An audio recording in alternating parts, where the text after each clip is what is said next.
आज रात आप सब जो कहानियाँ सुना रहे हैं उन्हें दो श्रेणियों में रखा जा सकता है।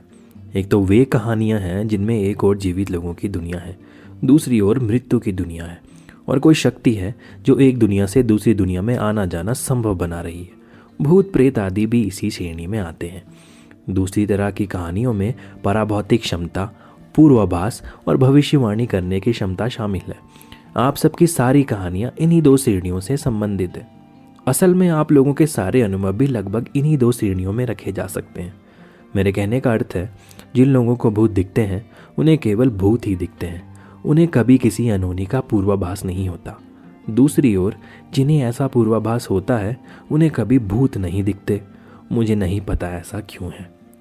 शायद यह पहली या दूसरी बात के प्रति आपके व्यक्तिगत झुकाव की वजह से हो। कम से कम मुझे तो यही लगता है। पर कुछ लोग इन दोनों में से किसी श्रेणी में नहीं आते। उदाहरण के लिए मुझे ही ले लें। अपने 30 बरस की उम्र में मैंने कभी कोई भूत नहीं देखा, ना ही मुझे कभी कोई पूर्वाभास हुआ या भविष्यवाणी करने वाला कोई सपना ही आया। एक बार मैं लिफ्ट में कुछ मित्रों के साथ था। उन्होंने कसम खाकर कहा कि लिफ्ट में हमारे साथ एक भूता परछाई भी थी, पर मुझे कुछ भी नहीं दिखा। उन्होंने दावा किया कि मेरे ठीक बगल में सलेटी वस्त्र पहने एक महिला की धुंधली आकृति मौजूद थी, पर हमारे साथ कोई महिला उस लिफ्ट में थी ही नहीं। कम से कम मुझे तो कोई आकृति नहीं दिखी। मैं और मेरे 2 अन्य मित्र, हम 3 उस लिफ्ट में मौजूद थे। मैं मजाक नहीं कर रहा। और मेरे ये दोनों मित्र ऐसे लोग नहीं थे जो मुझे डराकर बेवकूफ़ बनाने के लिए झूठ बोले। तो यह सारा मामला बेहद असामान्य था। पर असली बात यही है कि मुझे आज तक कोई भूत दिखाई ही नहीं दिया। पर एक बार की बात है, केवल एक बार, जब मुझे ऐसा डरावना अनुभव हुआ था कि मेरी घिग्गी बंद हो गई थी। इस भयावह घटना को घटे 10 बरस से भी ज़्यादा अरसा हो गया है, पर मैंने कभी किसी को इसके बारे में कुछ नहीं बताया। मैं इस घटना का जिक्र करने के ख्याल से भी डरता था। मुझे लगता था कि उल्लेख मात्र से यह घटना दोबारा घटित होने लगेगी, इसलिए मैं इतने साल चुप रहा। लेकिन आज रात आप सभी ने अपना अपना कोई भयावह अनुभव सुनाया है, और मेजबान होने के नाते मेरा भी यही फर्ज है कि मैं अपना ऐसा कोई अनुभव आपको सुनाऊंगा। प्रस्तुत है मेरे उस डरावने अनुभव की कहानी।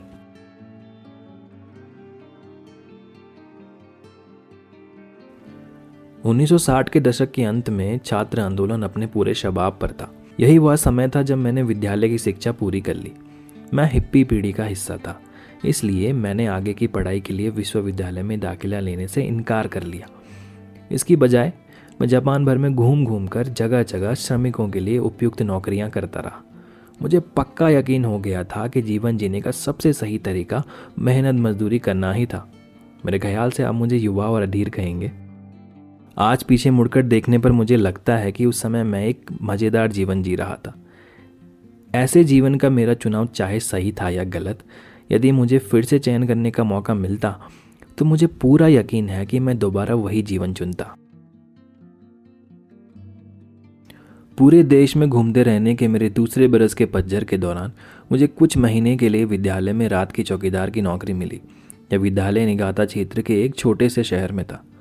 गर्मियों में लगातार मेहनत मजदूरी वाला काम करने की वजह से मैं बेहद थकान महसूस कर रहा था, इसलिए मैं कुछ समय के लिए थोड़ी आसान सी नौकरी करना चाहता था।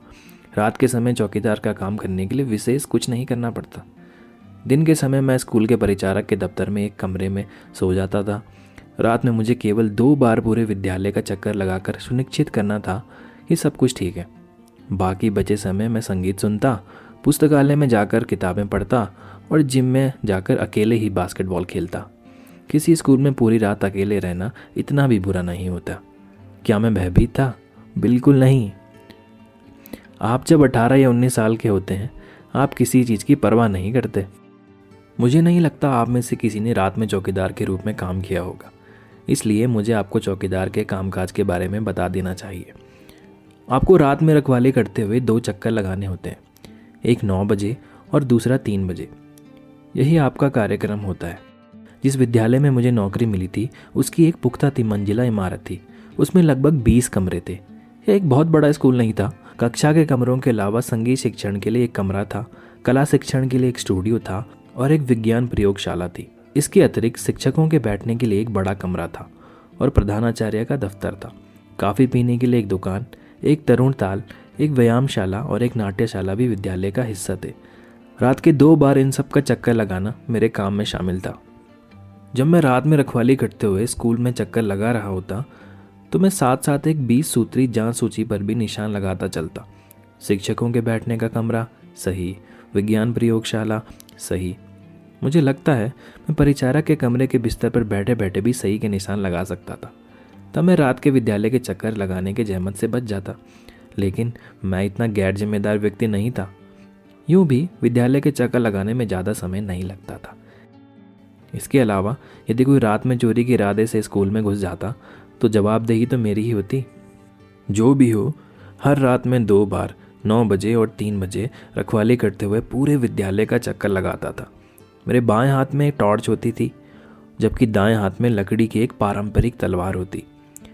मैंने अपने स्कूल के दिनों में पारंपरिक तलवारबाजी सीखी थी, इसलिए मुझे किसी भी हमलावर को भगा देने की अपनी योग्यता पर पूरा भरोसा था। यदि कोई हमलावर पेशावर नहीं होता और उसके पास असली तलवार होती तो भी मैं उससे नहीं घबराता। याद रखिए, उस समय मैं युवा था। अगर आज की तारीख में ऐसी कोई बात हो जाए तो मैं तो ज़रूर वहाँ से भाग जाऊँगा।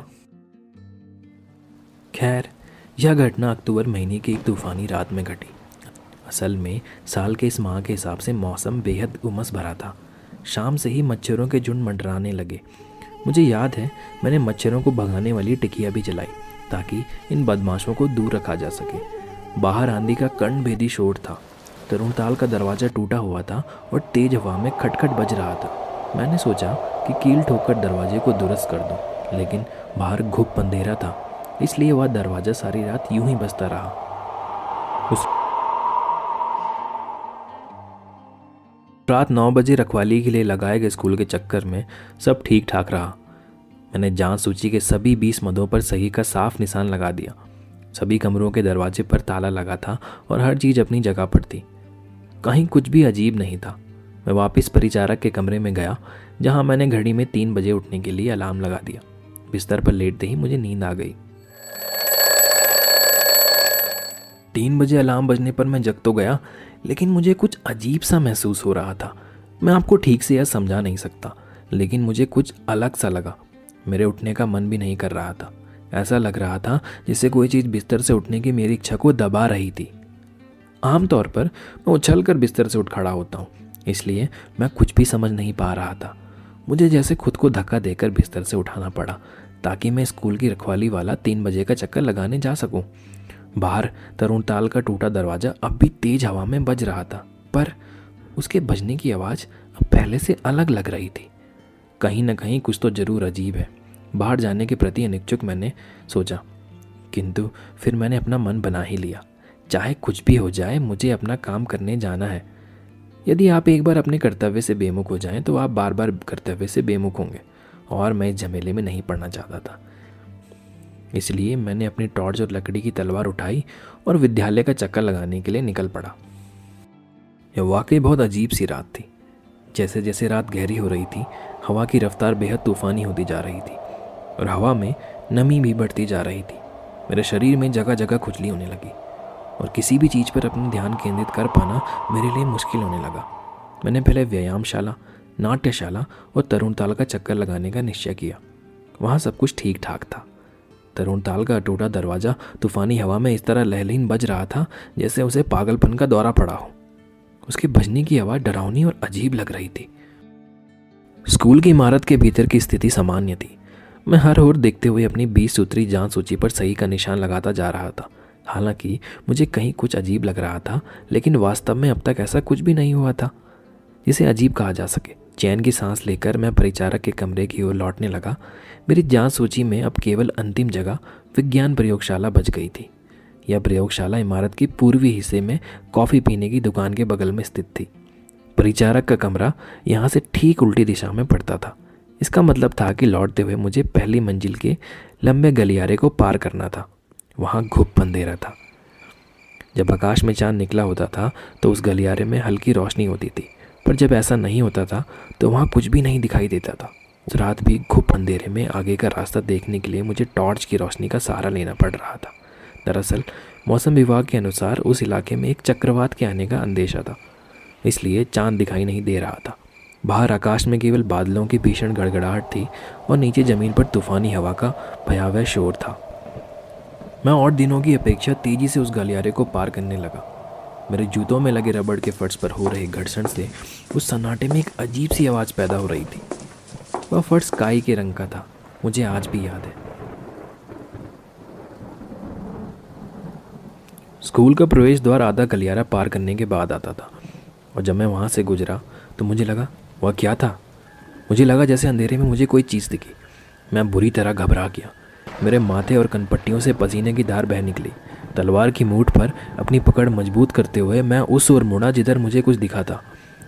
मैंने अपनी टॉर्च की रोशनी जूते रखने के खाने के बगल वाली दीवार पर डाली। ओह, तो यह बात थी। दरअसल वहाँ एक आदम का आईना रखा था जिसमें मेरा प्रतिबिंब नज़र आ रहा था। लेकिन पिछली रात तो यहाँ कोई आईना नहीं रखा था, यानी कल दिन में ही किसी ने यह आईना यहाँ डाल दिया होगा। हे भगवान, मैं कितना घबरा गया था। जैसा कि मैंने बताया, वह एक आदम का आईना था। आईने में वह महज मेरा प्रतिबिंब था, यह देखकर मुझे थोड़ी राहत महसूस हुई, लेकिन साथ ही मुझे अपने बुरी तरह घबरा जाने की बात बेहद बेवकूफ़ाना लगी। तो सिर्फ यह बात थी, मैंने खुद से कहा, क्या बेवकूफ़ी है। मैंने अपनी टॉर्च नीचे रखकर जेब से एक सिगरेट निकाली और सुलगा ली। मैंने एक गहरा कष्ट लेकर उस आईने में अपना प्रतिबिंब की ओर निगाह डाली। बाहर सड़क से एक मध्यम रोशनी खिड़की के रास्ते उस आईने की ओर पहुंच रही थी। मेरे पीछे स्थित तरुणताल का टूटा दरवाज़ा तूफानी हवा में अब भी लयलीन बज रहा था। सिगरेट के कुछ गहरे कश लेने के बाद मुझे अचानक एक अजीब बात नज़र आई। आईने में दिख रहा मेरा प्रतिबिंब दरअसल मैं नहीं था। बाहर से बिल्कुल मेरी तरह लग रहा था, लेकिन यकीनन वह मैं नहीं था। नहीं, यह बात नहीं थी। वह मैं तो था, लेकिन कोई दूसरा ही मैं था। कोई दूसरा मैं जिसे नहीं होना चाहिए था। मुझे नहीं पता मैं आपको कैसे समझाऊं मुझे उस समय कैसा महसूस हो रहा था। यह बयां कर पाना कठिन है।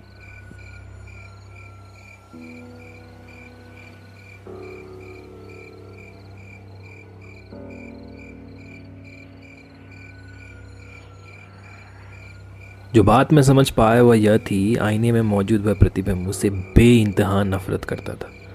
उसके भीतर भरी घृणा अंधेरे समुद्र में तैर रहे किसी हिमखंड से थी। एक ऐसी नफरत जिसे कोई कभी ना मिटा सके। मैं कुछ देर वहीं हक्का बक्का सा खड़ा रह गया। मेरी सिगरेट मेरी उंगलियों से फिसल कर फर्श पर गिर पड़ी। आईने में मौजूद सिगरेट भी फर्श पर गिर पड़ी। एक दूसरे को घूरते हुए हम वहीं खड़े रहे। मुझे लगा जैसे किसी ने मेरे हाथ पैर बांध दिए हैं। मैं हिल भी नहीं पा रहा था। आखिर उसका हाथ हिला। उसके दाएं हाथ की उंगलियों ने उसकी ठोड़ी को छुआ, और फिर कुछ एक कीड़े की तरह धीरे धीरे वे उंगलियों उसके चेहरे की ओर बढ़ी। अचानक मैंने महसूस किया कि मेरी उंगलियां भी ठीक वैसी ही हरकतें कर रही थी। गोया में आईने में बैठे व्यक्ति की प्रतिबिंब था, और वह मेरी हरकतों पर कब्जा करने की कोशिश कर रहा था। भीतर से अपनी अंतिम शक्ति एकत्र कर मैं जोर से चीखा, और मुझे अपनी जगह पर जकड़ के रखने वाले बंधन जैसे टूट गए। मैंने अपने हाथ में पकड़ी लकड़ी की तलवार ऊपर उठाई और उसे आदमकद आईने पर जोर से दे मारी। मैंने कांच के चटक कर चूर चूर होने की आवाज़ सुनी, पर अपने कमरे की ओर बेतहाशा भागते हुए मैंने पीछे मुड़कर ना देखा।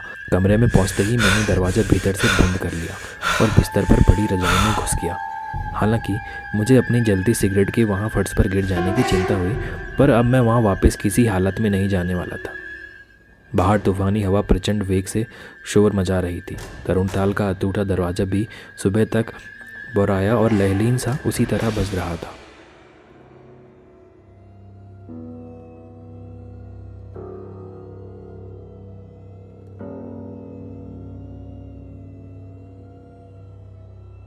मुझे पूरा विश्वास है आपने मेरी कहानी का अंत जान लिया होगा।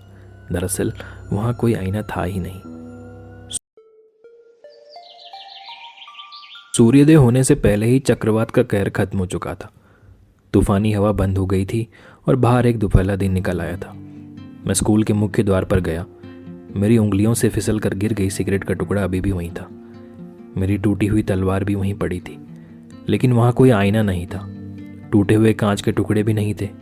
बाद में पूछताछ करने पर मुझे पता चला कि वहाँ कभी किसी ने कोई आईना रखा ही नहीं था।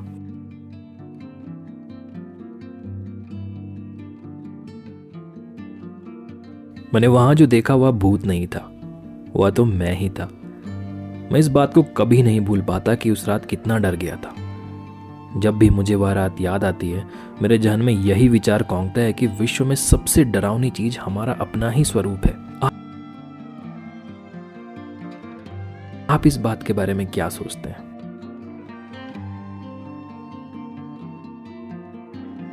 आपने पाया होगा कि मेरे इस घर में एक भी आईना नहीं है। मेरी बात पर विश्वास कीजिए, बिना आईने की दाढ़ी बनाना सीखना कोई आसान काम नहीं था।